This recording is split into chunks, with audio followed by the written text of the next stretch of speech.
saudara-saudara, para bapak dan ibu yang berbahagia, dalam kesempatan malam hari ini kita akan mencoba memahami Dharma untuk kehidupan sehari-hari.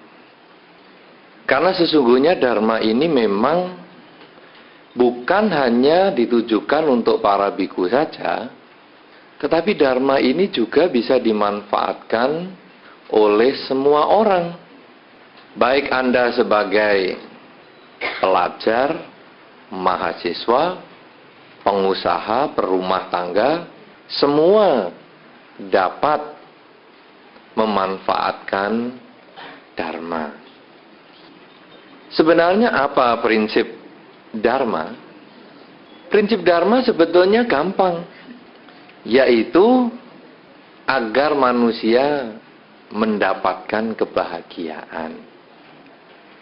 Itu prinsip yang sangat sederhana. Kenapa demikian? Karena di dunia ini memang siapa yang kepingin menderita? Orang sakit saja kepingin berobat, maka orang menderita juga kepingin bahagia. Oleh karena itu, kalau di dalam masyarakat Anda kadang-kadang menemui pandangan, wah, agama Buddha itu agama penderitaan. Sebetulnya itu adalah orang yang keliru memahami ajaran Sang Buddha. Saya katakan keliru karena mereka itu hanya memahami agama Buddha yang katanya 4 kesunyataan mulia, isinya adalah yang pertama, hidup adalah duka. Duka itu sendiri sering diterjemahkan sebagai penderitaan. Sehingga orang dengan mudah mengatakan, karena isi agama Buddha yang pertama adalah hidup itu duka, hidup itu penderitaan, maka seluruh agama Buddha ajarannya adalah menderita. Nah, ini konsep yang keliru. Kenapa? Karena 4 kesunyataan mulia, hidup adalah duka itu adalah yang pertama. Kalau hidup adalah suka, kita nggak usah pusing. Hidup kalau suka tidak usah pusing-pusing beragama. Tetapi karena hidup itu adalah duka, maka marilah kita mencari solusi. Sehingga di dalam Dharma dikatakan, di dalam kesunyataan yang kedua, duka itu ada sebab. Sebabnya keinginannya sendiri. Kemudian yang ketiga, kalau sebabnya ini diatasi, keinginannya ini dikendalikan, timbullah kebahagiaan. Dan yang keempat adalah jalan untuk mencapai pengendalian keinginan, sehingga akhirnya muncul kebahagiaan. Oleh karena itu, kalau kita melihat sekarang, agama Buddha yang mengajarkan hidup duka ini diselidiki bahwa ada sebabnya. Kalau sudah ketahuan sebabnya, baru dicari caranya untuk mengatasi penyebab ini sehingga muncullah kebahagiaan. Sehingga kalau orang mengatakan agama Buddha adalah ajaran yang mengajarkan penderitaan, sekarang kita bisa memahami itu tentu satu konsep yang keliru. Nah, apalagi dikatakan di dalam Anguttara Nikaya, seorang umat Buddha itu bisa mempunyai beberapa hal untuk menumbuhkan, untuk mencapai kebahagiaan. Yang pertama tentu kebahagiaan materi. Di dalam Anguttara Nikaya dijelaskan sekali kebahagiaan materi itu, bahwa seorang umat Buddha boleh punya kekayaan. Ya, seorang umat Buddha boleh punya kekayaan. Jadi Anda malah bukan hanya boleh, mestinya harus kaya. Ya, bukan hanya boleh kaya, harus kaya. Tahu artinya harus kaya? Harus kaya tahu? Apa bedanya boleh kaya dan harus kaya? Boleh kaya dan harus kaya. Tahu enggak? Ini bahasa Indonesia. Ini bukan bahasa Pali. Anda enggak usah mikir sampai mukanya berkerut-kerut 27 lingkaran. Boleh kaya dan harus kaya itu apa artinya? Kalau boleh kaya itu apa? Boleh kaya, boleh tidak, boleh miskin. Kalau harus kaya, tidak ada pilihan lain. Loh, sudah mulai pinter Anda bahasa Indonesia. Tadi melungu terus. Wah, harus kaya dan boleh kaya kok nggak bisa milih. Harus kaya berarti tidak ada pilihan lain. Anda harus mempunyai sesuatu usaha untuk berjuang. Oleh karena itu di dalam Dharma juga disampaikan bagaimana caranya kita itu untuk mencapai kekayaan kita itu. Ada banyak cara. Ada semangat. Kemudian perjuangan yang keras sekali untuk mencapai apa yang kita inginkan itu.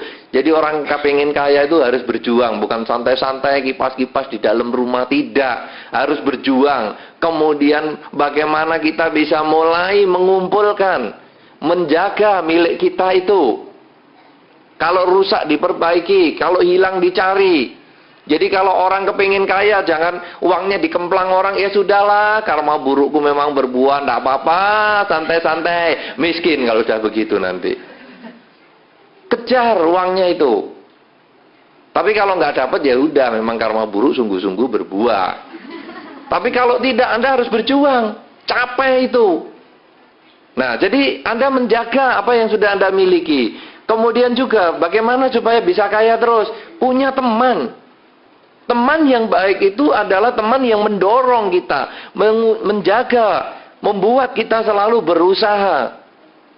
Bukan teman yang ngajak kita ke diskotik, santai-santai, sabu-sabu, narkoba. Teman yang mendorong kita untuk selalu berjuang. Bukan teman yang, sudahlah kamu punya uang berapa? 10.000. Nih ada 4 nomor. Pasang nih. Kena syukur, nggak kena ya hitung-hitung berdana. Ini teman sesat. Tinggal. Karena ada teman di dalam Dhamma itu adalah teman yang membawa kita menuju kemajuan. Karena itu di dalam Manggala Sutta yang Anda baca tadi adalah asewana cak balanang panditanan cak sewana. Jangan bergaul dengan orang yang tidak bijaksana. Bergaullah dengan orang yang bijaksana. Karena pergaulan itu sangat-sangat penting untuk meningkatkan kualitas kekayaan kita. Kalau Anda membaca buku tentang psycho-cybernetics, pernah dengar itu? Hah? Berapa orang yang hari ini baru mendengar? Ya kecuali hari ini maksud saya. Siapa coba yang sebelumnya pernah mendengar psycho-cybernetics? 1 orang aja, 2 orang aja, 3. Padahal ini sudah 2 tahun yang lalu ini. Sudah kuno. Di situ dijelaskan bagaimana seseorang itu bisa meningkatkan kekayaan kalau pergaulannya itu 1 grade di atas kita. Jadi, kalau Anda misalnya saja kerja ikut orang, lulus kerja ikut orang, coba Anda bergaulah dengan orang yang punya warung atau punya toko. 1 grade di atas. Kenapa? Karena kerja ikut orang itu sebetulnya di dalam diagram ilmu modern itu level yang paling rendah. Siapa yang bikin diagram itu? Hah? Robert Kiyosaki. Untung Anda sudah baca. Untung sudah lega saya. Apa bukunya judulnya? Cash flow kuadrat. Aduh pinter. Untung. Aduh. Tapi yang baca ini nampaknya hanya 10 orang ini. Yang belakang opo to gue? Kiyosaki makanan apa itu? Dalam cash flow kuadran itu sudah jelas bahwa orang yang kerja ikut orang itu sebetulnya ya bagus, cuman itu level buruh. Anda cobalah bergaul dengan orang yang punya toko. Jadi Anda itu mulai berpikir, bagaimana ya duit kecil saya puter. Bukan diputer dalam kotak dana sampai segitu besarnya. Ini tadi saya pikir kotak dana atau kotak sampah atau pasir anti kebakaran. Oh, gedenya segitu atau kotak bayi.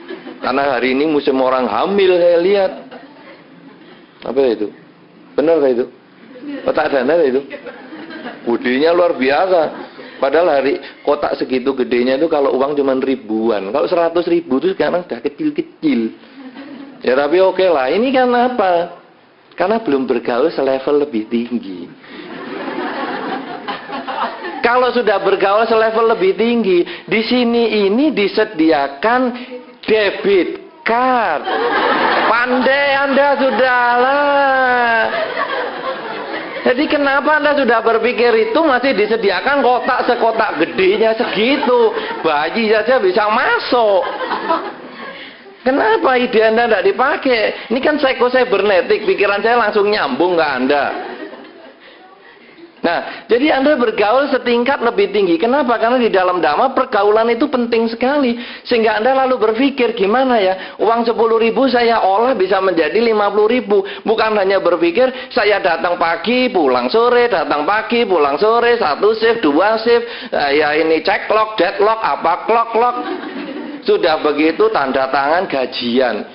Masa 15 tahun, 50 tahun cuma itu aja berpikirnya? Kenapa tidak mulai berpikir, aku sekarang punya duit, aku puter nih. Ini kan sudah masuk ke kuadran 2 kan ini? Ya kan?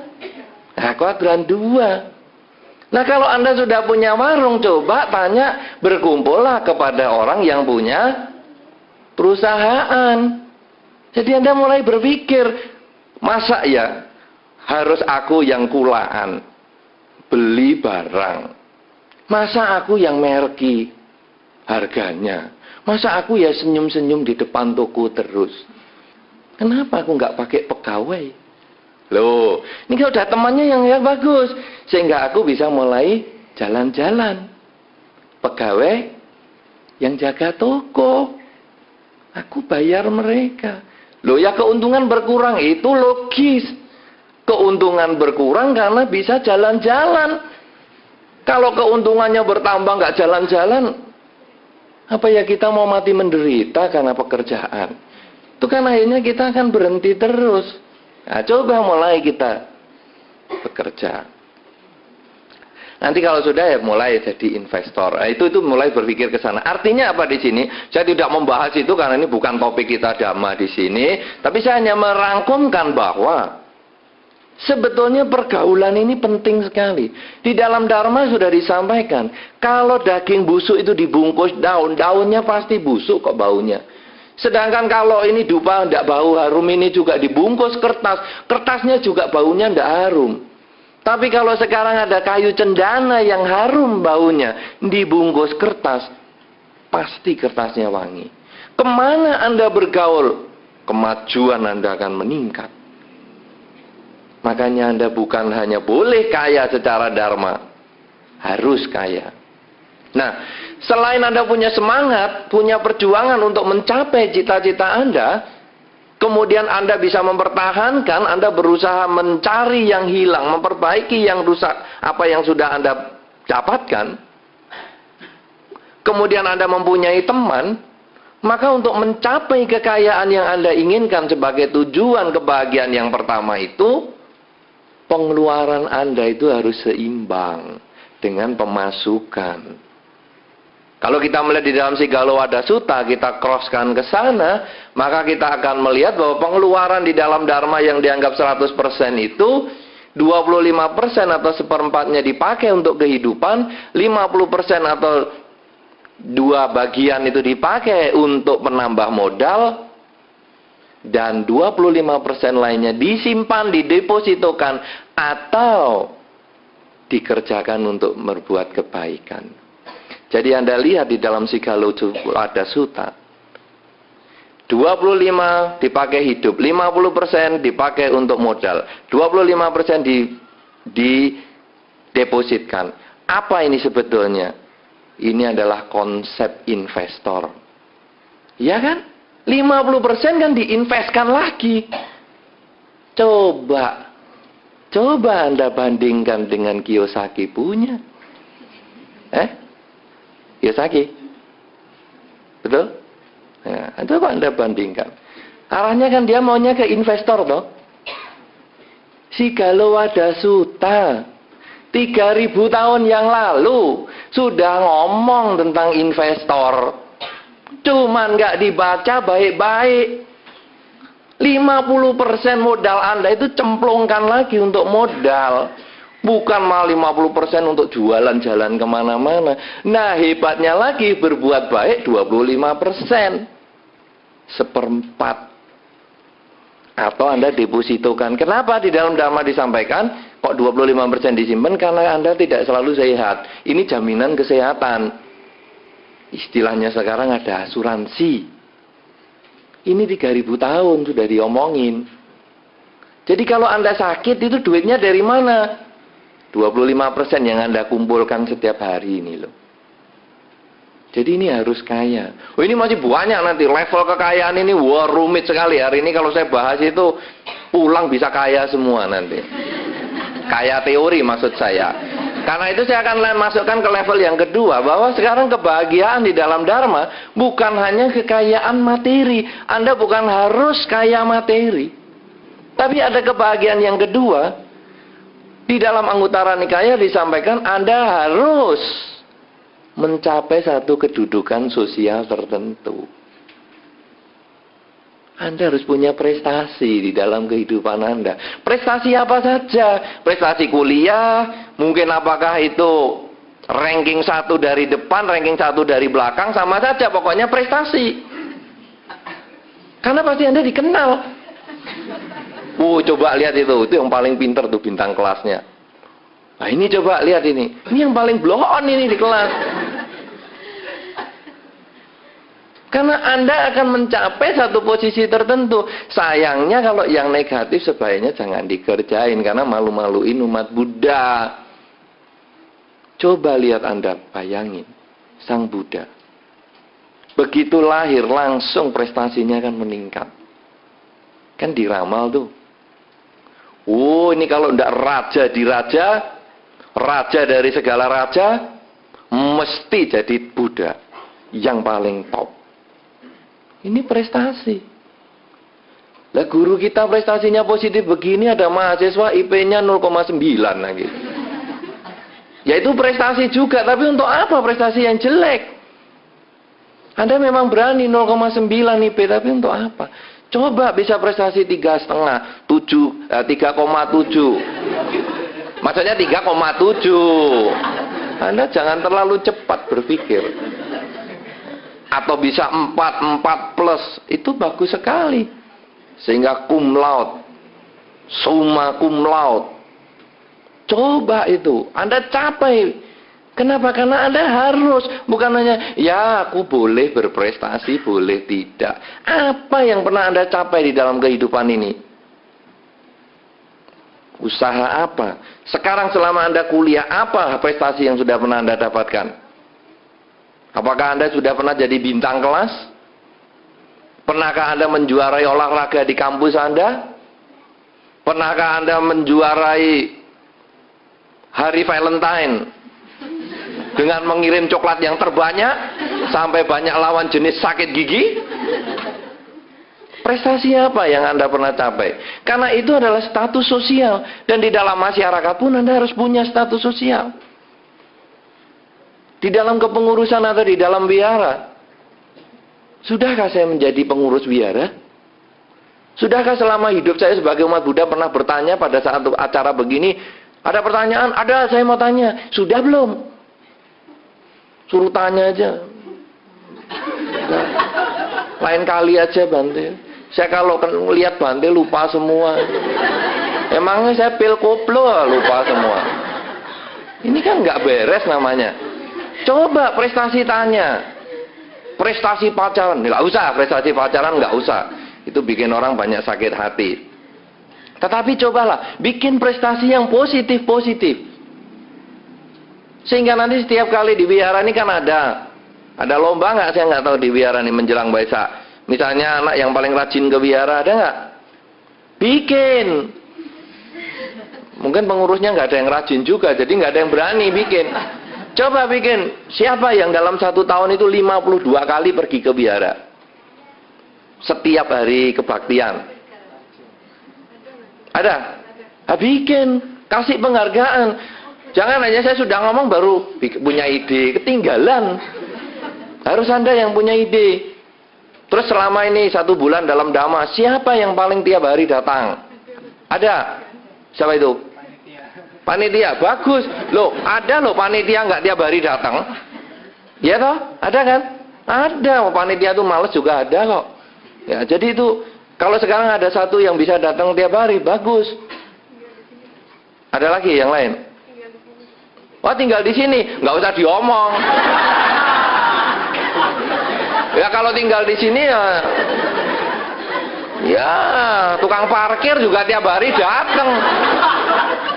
Wah, ini keterlaluan ini. Ya tukang parkir kasih penghargaan lah, tiap hari dia datang juga tuh 2 orang.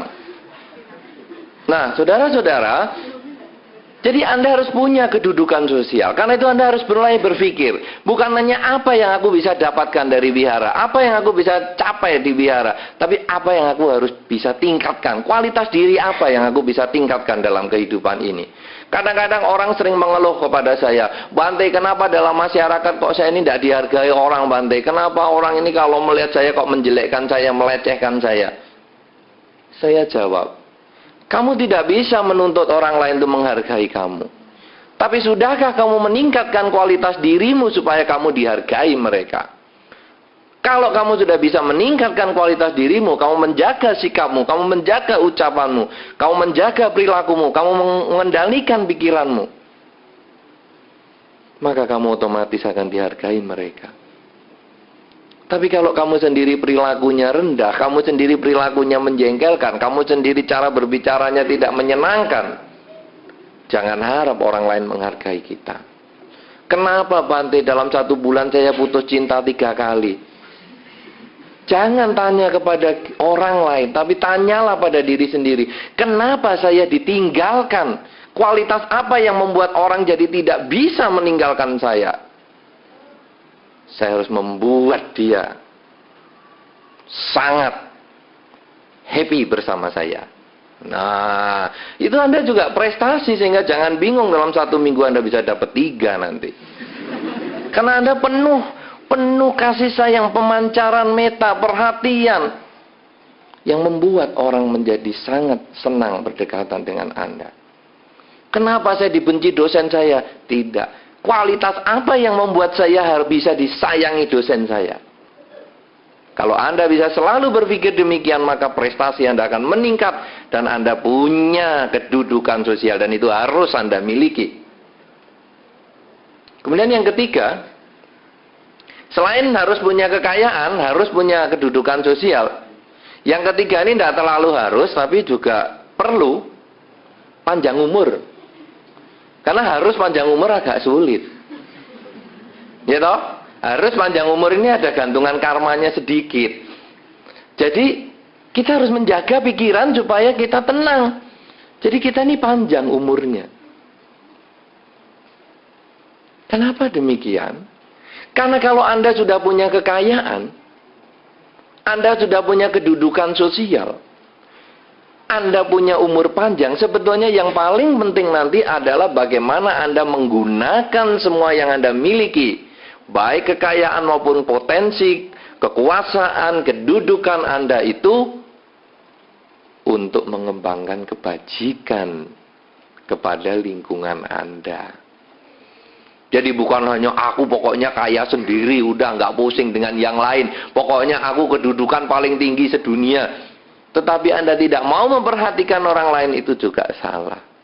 Justru dengan umur yang panjang ini, menjaga cara berpikir, nanti saya akan terangkan ini bagaimana menjaga umur yang panjang ini, sehingga membuat Anda akan selalu memberikan manfaat untuk lingkungan dengan apa yang Anda miliki, dengan pangkat yang Anda jabat, Anda akan selalu memberikan manfaat. Sehingga dengan demikian 3 tujuan tadi sudah tercapai. Tujuan secara materi, maka Anda akan mencapai tujuan yang bukan materi, yaitu tujuan yang keempat, karena Anda selalu menggunakan kekayaan yang Anda miliki. Anda menggunakan pangkat yang Anda dapatkan, dan Anda menggunakan usia panjang Anda itu untuk lebih lama Anda mengembangkan kebajikan berdasarkan kekayaan dan pangkat Anda, maka muncullah kebahagiaan yang keempat, kebahagiaan surgawi, yaitu mati pun Anda happy. Ini di dalam Anguttara Nikaya 265 ini disebutkan 4 hal yang Anda bisa capai di dalam kehidupan ini. Kebahagiaan yang Anda bisa capai di dalam kehidupan ini. Kekayaan, kedudukan sosial, umur panjang, dan mati masuk surga. Jangan kata mati masuk surga, hidup pun serasa di surga. Nah, sekarang bagaimana supaya umur panjang? Ini yang akan kita bahas. Karena ini bertujuan untuk kebahagiaan tadi.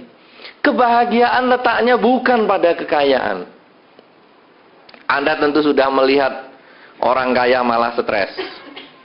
Pernah lihat orang kaya stres? Banyak. Bingung. Anda boleh rasakan. Ketika Anda ke wihara pakai sandal jepit dan ke wihara pakai sepatu beli. Tahu nggak sepatu beli ya? Belum ya, mahasiswa kadang belum tahu. Sepatu apa ya? Pokoknya sepatu bagus.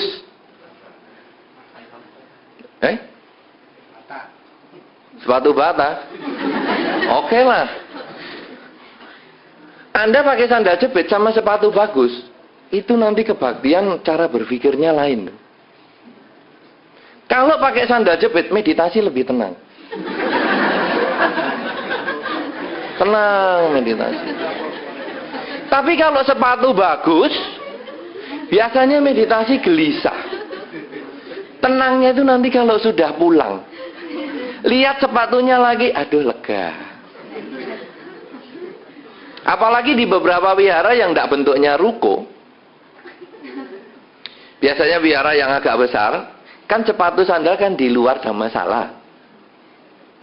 Itu kalau pakai sandal sama pakai sepatu, kalau hujan, itu meditasi tenang yang sandal jepit.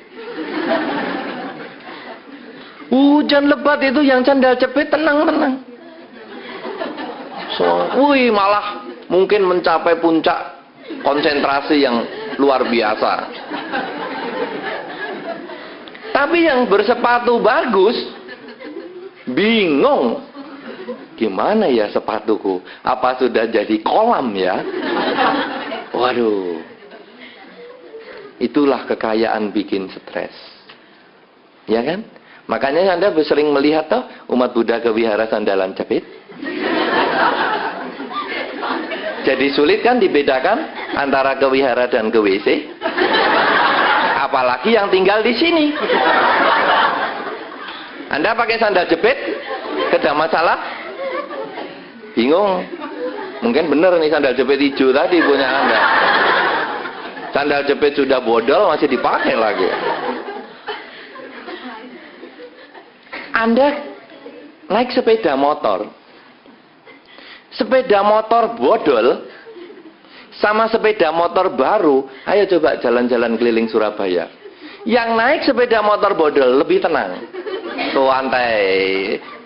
Tapi yang naik sepeda motor baru takut lehernya kena celurit. Kekayaan bikin stres, ya kan? Banyak itu Anda alami.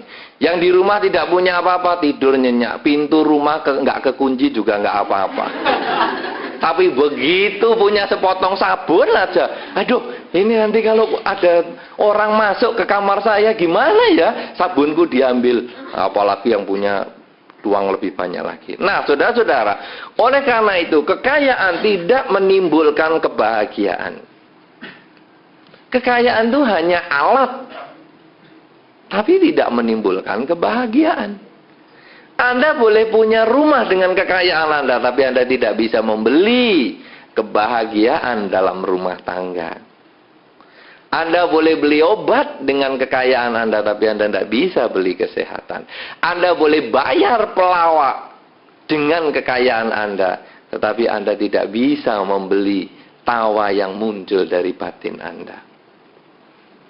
Oleh karena itu, kekayaan Anda boleh capai, tapi itu bukan kebahagiaan utama. Pangkat juga sama. Pangkat itu hanya alat, bukan tujuan yang pasti dengan Anda mencapai mesti bisa bahagia. Tidak. Kebahagiaan letaknya bukan di harta. Kebahagiaan letaknya bukan di pangkat. Kebahagiaan letaknya bukan di usia. Karena di dalam Dhammapada juga disampaikan, walaupun satu malam, walaupun satu hari, hidup seseorang yang mengenal Dhamma itu jauh lebih berharga daripada 1000 tahun tanpa mengenal Dharma. Jadi bukan umur panjang yang jadi masalah. Kalau begitu saudara-saudara, kebahagiaan ini letaknya di mana? Bisakah kita mendapatkan kebahagiaan? Bisa. Tetapi bukan hanya secara fisik dengan keuangan, bukan hanya secara fisik dengan jabatan, bukan hanya secara fisik dengan umur panjang, bukan secara surgawi dengan mengembangkan kebajikan. Tetapi kebahagiaan itu kita peroleh dengan cara berpikir. Jadi yang paling penting di dalam kehidupan kita untuk mencapai kebahagiaan adalah cara berpikir. Karena orang pengen kaya, bisa juga ndak kaya-kaya. Tapi bisa lebih bahagia daripada yang kaya. Apa buktinya? Yang punya sandal dan yang punya sepatu mahal. Ya kan? Yang punya sandal meditasinya kan lebih tenang daripada yang punya sepatu mahal. Karena yang punya sandal bisa berpikir, nanti pulang aku lebih cepat karena aku datangnya lambat, aku kan duduk di paling belakang, makanya suruh maju kan pada susah. Karena maunya pulang cepat nukar sandalnya. Nah, bagi yang pakai sepatu dan duduknya di depan itu yang paling susah. Karena turun paling belakang sepatunya tinggal sendal capit jelek. Nah, saudara-saudara, karena itu sebetulnya yang penting adalah cara berpikir, bukan kekayaan. Nah, sekarang cara berpikir apa yang bisa menumbuhkan kebahagiaan? Nomor 1, saudara-saudara, pada saat Anda melakukan suatu perbuatan, jangan pernah Anda bingung dengan tanggapan orang. Kenapa demikian? Karena di dalam Dhammapada telah disampaikan bahwa kita ini duduk, berdiri, berjalan, berbaring, selalu ada yang mencela. Tidak pernah kita itu benar. Kita harus punya prinsip. Apa yang Anda ingin kerjakan, jalan itu sebagai satu prinsip. Saya pernah mengibaratkan di sini orang yang mau menjual kerbau. Sebagian di antara Anda tentu sudah mendengar, tapi yang belum mendengar, saya akan ulang sedikit. Kakek dan cucu yang menjual kerbau ke pasar. Ketika kakek dan cucu ini menjual kerbau dan mereka menuntun kerbau, ada orang mengatakan kepada mereka ketika bertemu di jalan, 2 orang ini bodoh. Karena kerbau kenapa harus dituntun? Kan bisa dimanfaatkan yang terakhir sebelum dijual ke pasar. Sehingga kakek dan cucu ini berpikir, kalau begitu, kakeklah naik kerbau. Cucu jalan di samping kerbau. Dalam posisi seperti itu ketemu orang lain lagi. Dan mereka mengatakan, orang tua tidak tahu diri. Sudah lama naik kerbau masih belum puas. Yang kecil yang disuruh jalan. Mereka berpikir, benar juga.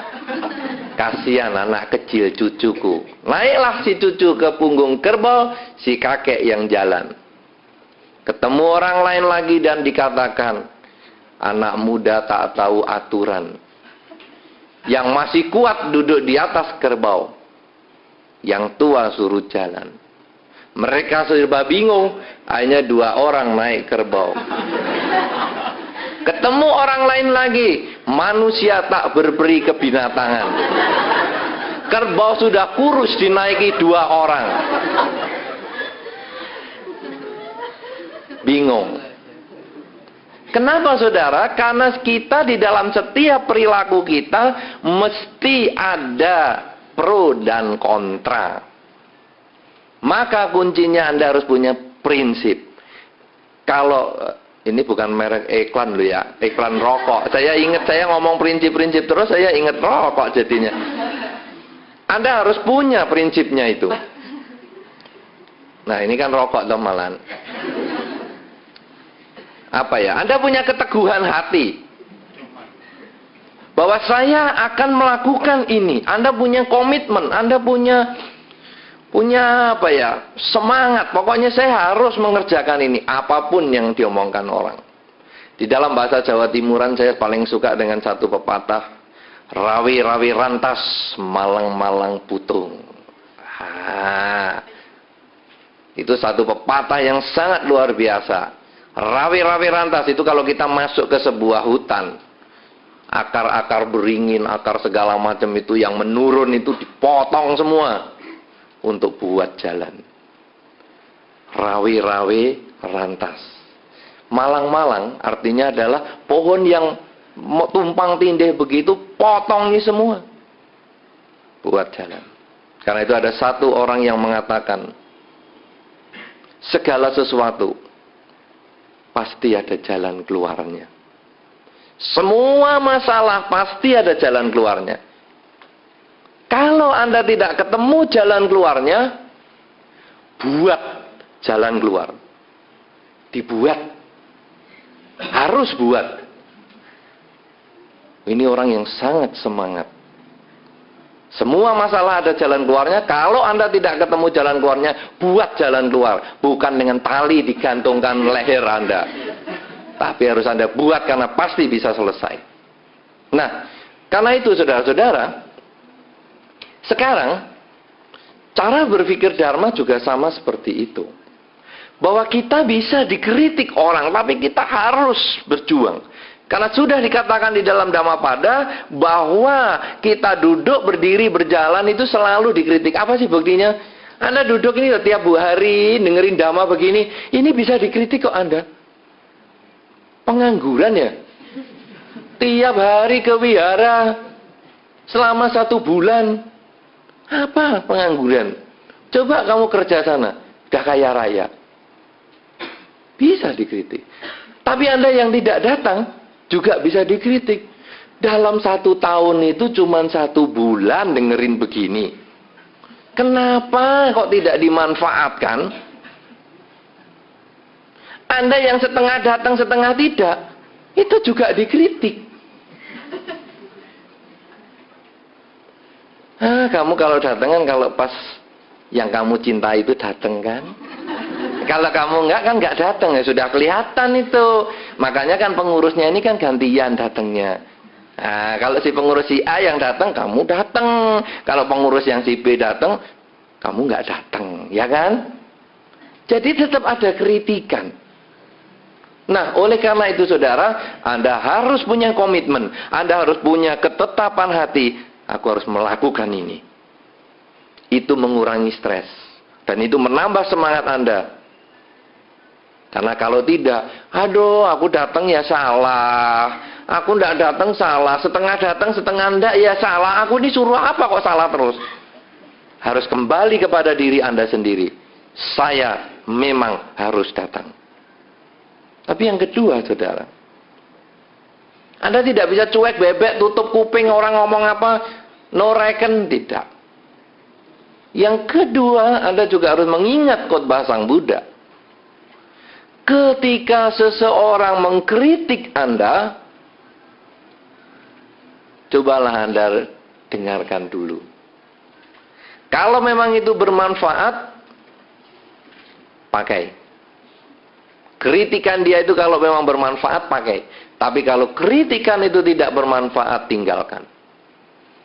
Sebaliknya, kalau Anda dipuji, Anda juga renungkan baik-baik.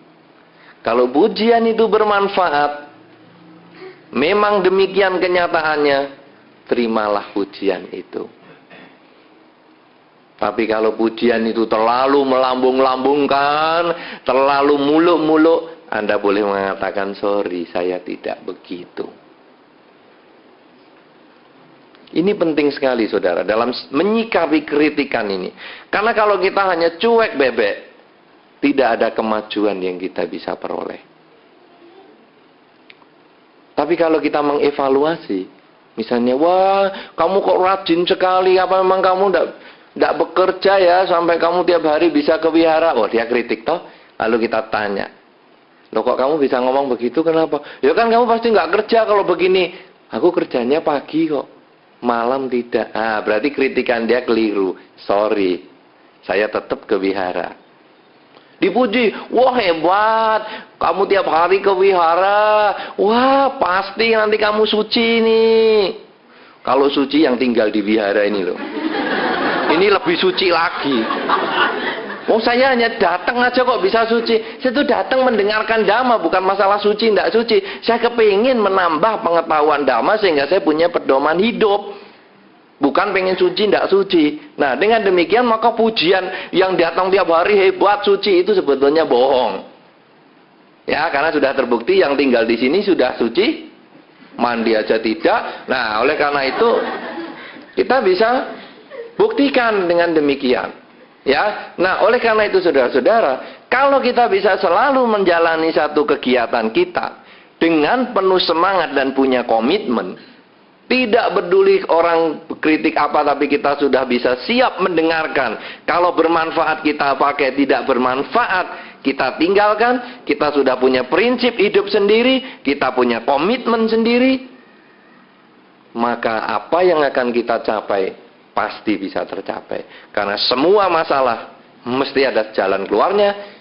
Tidak ada jalan keluar, kita buat sendiri. Karena rawe-rawe rantas, malang-malang putung. Kita bisa kerjakan itu seperti Sang Buddha sendiri. Ketika Sang Buddha bertekad dengan posisi bumi spasa mudra seperti saat ini yang Anda lihat pada Buddha Rupang kita ini, dengan tangan berada di tanah, menyentuh tanah, beliau menyatakan tekadnya.